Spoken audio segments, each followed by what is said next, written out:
Olá pessoal, mais uma vez aqui, nosso programa 3 em 30 da Oscar Cursos. Eu sou o professor Oscar e estaremos trabalhando hoje novamente Direito Penal, certo? Separei uma questão relativa à parte geral do Código Penal e a segunda também, porque são questões que normalmente são exigidas no seu exame da OAB, certo? Então, sem perda de tempo, vamos para o nosso material, para que nós possamos trabalhar aqui as questões comentadas de direito penal. A primeira questão trata sobre crimes contra a vida, homicídio, periclitação da vida e da saúde. David, em dia de sol, levou sua filha, Vivi, de 3 anos, para a piscina do clube, enquanto a filha brincava na piscina infantil. David precisou ir ao banheiro. Solicitando então que sua amiga Carla, que estava no local, ficasse atenta para que nada de mal ocorresse com Vivi, que é a menininha de 3 anos. Carla se comprometeu a cuidar da filha de David. Naquele momento, Victor assumiu o posto de salva-vidas da piscina. Carla, que sempre foi apaixonada pelo Victor, começou a conversar com ele e ambos ficaram de costas para a piscina, não atentando para as crianças que lá estavam. Vivi começou a brincar com o filtro da piscina e acaba sofrendo uma sucção que a deixa embaixo da água por tempo suficiente para causar seu afogamento. O David viu quando o ato aconteceu através de uma pequena janela no banheiro do local, mas o fecho da porta ficou emperrado e ele não consegue sair. Victor e Carla não veem o ato do afogamento da criança porque estavam de costas para a piscina conversando. Diante do resultado morte, David, Carla e Victor ficam preocupados com sua responsabilização penal e procuram um advogado, esclarecendo que nenhum deles adotou o comportamento positivo para gerar o resultado. Considerando as informações narradas, o advogado deverá esclarecer que, antes de qualquer coisa, falar rapidamente sobre o enunciado. O David levou a sua filhinha de 3 anos para a piscina, precisou ir ao banheiro, pediu para sua amiga Carla, dizendo: Carla, você dá uma olhadinha nela, você fica de olho nela. Ela falou: tudo bem, pode ir tranquilo. Nesse meio tempo, o Victor, que era um salva-vidas que a Carla era apaixonado, apareceu, assumiu o posto. E a Carla começou a conversar com ele ali, ficou distraído. Ambos ficaram de costas para a piscina. Ou seja, Carla assumiu uma situação de garante. Ela foi garantidora da segurança da menina. Muito embora o pai seja o responsável legal, naquela situação, ele estava impossibilitado de verificar, de confirmar a segurança da criança, porque a transmitiu para a Carla enquanto foi ao banheiro. Da mesma forma, o Victor, que além de tudo ainda era salva-vidas, guarda-vidas, como queiram falar, mas era uma pessoa que mais ainda tinha obrigação de ficar de olho na menina e acabou que, por um minuto de distração, chegando perto ali do filtro, houve uma sucção no cabelo da criança e ela ficou ali debaixo da água, acabou afogando e acabou morrendo, infelizmente.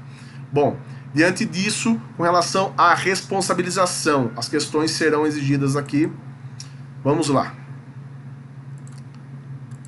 Letra A. Carla e Victor apenas poderão responder por homicídio culposo, já que podiam atuar e possuíam obrigação de agir na situação. B. David apenas poderá responder por homicídio culposo, já que era o único com dever legal de agir por ser pai da criança. Já vimos que não, porque ele não tinha como, né? Só no comentário ali que nós fizemos sobre o enunciado, já verificamos que o David, na verdade, era o único que não poderia responder, mesmo sendo pai da criança. C. David, Carla e Victor poderão responder por homicídio culposo, já que os 3 tinham o dever de agir. De fato, o pai teria dever de agir se lá estivesse, mas quando ele foi ao banheiro e Carla voluntariamente aceitou o encargo de cuidar da criança e o salva-vidas também assumiu, David não tem mais responsabilidade nesse resultado, né? Letra D. Victor apenas poderá responder pelo crime de omissão de socorro. Não é o caso, até porque a omissão de socorro ela não é feita de forma culposa. A pessoa deliberadamente deixa de prestar o socorro em uma situação que ela tem ciência que requer o socorro naquele momento. Ambos estavam de costas. Tanto o Victor, que era salva-vidas, E Carla também, quando assumiu a situação de garante, que ela estaria cuidando da segurança da criança. Então só nos resta a letra A como correta. Carla e Vitor apenas poderão responder por homicídio culposo, já que podiam atuar e possuíam obrigação de agir na situação. Eu quero fazer a leitura com vocês de um dispositivo legal, que é o que vai ajudá-los, né? O artigo 13, que trata relativo à relação de causalidade entre a ação e o resultado criminoso, né? O resultado oriundo da ação criminosa. Artigo 13 do Código Penal diz assim: o resultado de que depende a existência do crime somente é imputável a quem lhe deu causa. Considera-se causa a ação ou omissão sem a qual o resultado não teria ocorrido. Lembra daquele lance de você fazer uma suposição em uma circunstância e, retirando essa atitude do pretenso agente criminoso, você tem que verificar se ele tivesse feito ou não feito essa ação ou essa omissão, o resultado seria o mesmo? Não, não seria o mesmo. Então, de fato, a pessoa deve responder. Porque a ação ou omissão por parte daquela pessoa foi primordial, essencial, indispensável para produzir aquele resultado final. Tá bom? Então, aqui diz aqui no parágrafo 2º: a omissão é penalmente irrelevante quando o omitente, ou seja, aquele que se omite, devia e podia agir para evitar o resultado. O dever de agir incumbe a quem? A. Tenha por lei obrigação de cuidado, proteção ou vigilância. B. De outra forma, assumir a responsabilidade de impedir o resultado. Veja, a linha A, que fala tenha por lei obrigação de cuidado, proteção ou vigilância, diz respeito a Vitor, porque o Vitor é a segurança, salva vidas, aliás. O salva-vidas, ele tem obrigação legal de fazer justamente aquilo que ele não fez. E a letra B diz respeito a Carla. De outra forma, assumir a responsabilidade de impedir o resultado. Ou seja, ela falou: David, pode ir ao banheiro que eu cuido da Vivi. Pode ficar tranquilo. E nenhum dos dois cumpriram com a promessa. Então é por isso que a letra A é a alternativa correta nesse caso, tá certo? Vamos para a próxima questão, que trata a respeito de penas privativas de liberdade e reincidência. Foi exigido no 23º exame de ordem unificado. Caio, Mário e João são denunciados pela prática de um mesmo crime de estupro, artigo 213 do Código Penal.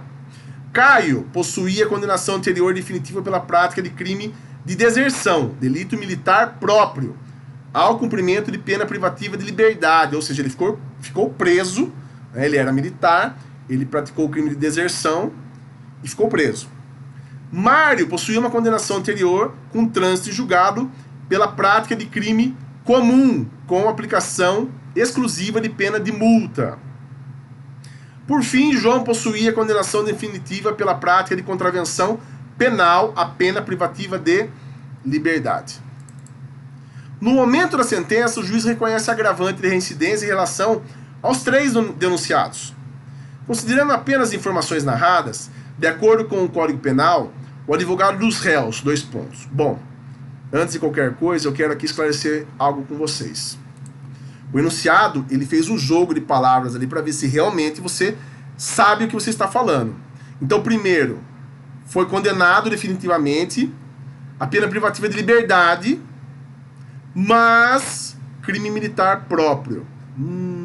Pena privativa de liberdade, decisão definitiva. Bom, o fato de ser crime militar não muda nada. É o raciocínio que o enunciado quer levar você a ter. O outro foi condenado por crime comum, transitou em julgado, mas a pena foi de multa. E aí outra coisa que você pode pensar, bom, tudo bem que foi condenado por crime comum, transitou em julgado, mas pena de multa. Não foi pena privativa de liberdade. Eu acho que não é. E a terceira, foi condenado por pena privativa de liberdade, sim. Transitou em julgado. Aí você fala, bom, nesse caso aí, então é reincidência. Então tome cuidado, porque vocês vão ver agora com a resposta que a gravidade da pena por si só não interfere na reincidência. Eu vou explicar por que aqui, respondendo às questões. Mas antes eu quero fazer leitura de um dispositivo do artigo 63 do Código Penal. Tá? Artigo 63 do Código Penal, que trata da reincidência. Diz assim: verifique-se a reincidência quando o agente comete novo crime depois de transitar em julgado a sentença que no país ou no estrangeiro o tenha condenado por crime anterior. Até aqui, ok. A maioria de nós sabemos que só dá reincidência quando ele pratica outro crime e ele já tem um outro que transitou em julgado a decisão condenatória. Mas veja o artigo 64. Para efeitos de reincidência, inciso 1º, não prevalece a condenação anterior se entre a data do cumprimento ou extinção da pena e a infração posterior tiver decorrido período superior a 5 anos, computado o período de prova ou suspensão do livramento condicional, se não ocorrer revogação. Nenhuma das hipóteses se enquadra no inciso 1º. Mas veja o segundo. Não se consideram os crimes militares próprios e políticos. Então veja bem, aqui nós já excluímos o primeiro réu, porque ele foi condenado anteriormente por crime militar próprio. O enunciado foi claro, crime de deserção. Então ele pode ser considerado reincidente? Não. O segundo cometeu crime comum, transitou em julgado, mas foi pena de multa. Muda alguma coisa? Não. Para reincidência, não é necessário que anteriormente tenha sido condenado por pena privativa de liberdade. Atente bem para isso. O enunciado foi capcioso colocando isso daí. Lembra dos tipos da pena? Penas privativas de liberdade, restritiva de direitos e multa. Ou seja, multa é uma forma de pena, sim. É uma espécie de pena, sim. Então, não importa se ele foi condenado à multa. Houve uma condenação criminal que transitou em julgado. Se foi a multa, não muda nada. É reincidente? Sim, esse é reincidente. E por último, foi condenado a pena privativa de liberdade com trânsito em julgado. E aí a gente fica louco para falar, nossa, é reincidente mesmo. Mas é contravenção penal. Contravenção penal com crime não gera reincidência. Lembra aquele trabalhinho da escola quando nós estávamos no ensino fundamental, mesmo na pré-escola, quando nós falávamos, olha, o quadradinho não encaixa na bolinha, aquelas coisas bem lúdicas. É mais ou menos isso, né? Então, nesse caso, contravenção é a bolinha. Contravenção é a bolinha. E o crime é o quadradinho.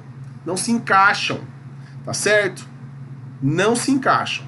Então, na verdade, a única pessoa que cometeu crime e deve incidir a reincidência é aquele que foi condenado por crime comum a pena de multa. Vamos então para as alternativas. Letra A. Não poderá o advogado buscar o afastamento do agravante, já que todos são reincidentes. Está errada, nós já vimos que não são todos que são reincidentes. Letra B. Poderá buscar o afastamento do agravante em relação a Mário, já que somente Caio e João são reincidentes. Não é o caso, não são só eles reincidentes, porque nós já vimos que, tanto no caso de contravenção como no crime militar próprio, não se aplica. C. Poderá buscar o afastamento do agravante em relação a João, já que somente Caio e Mário são reincidentes. Não também, por quê? Não importa se um ou outro praticou contravenção e o outro crime militar próprio. Não é o caso. A alternativa tem que se coadunar integralmente com a resposta correta. Tá? E letra D. Poderá buscar o afastamento do agravante em relação a Caio e João, que são, respectivamente, quem praticou. Os que praticaram crime militar próprio, nós já lemos agora que não pode, e contravenção penal. Já que somente Mário é reincidente. Sim, o Mário foi condenado por crime comum, lembra que nós falamos?